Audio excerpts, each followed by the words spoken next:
Okay lang po, darating at darating naman po 'yan. Mayor, masyado kang subsub sa trabaho.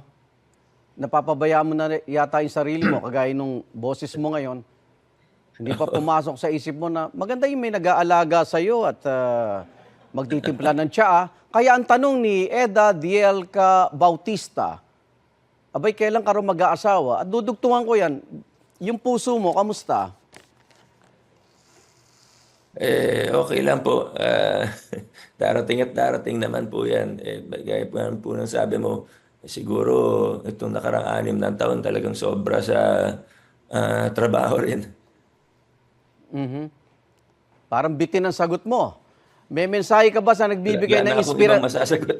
Yun Mayor, lang po may talaga. mensahe ka ba sa nagbibigay ng inspirasyon sa'yo?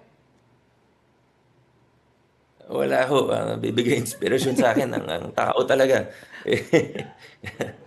Good luck, God bless. Maraming salamat sa oras na binigay mo sa amin. And muli, congratulations, Mayor. Baka may mensahe ka sa mga Ma'am Maris, sa taga-Pasig. mga tagapanood, maraming salamat po.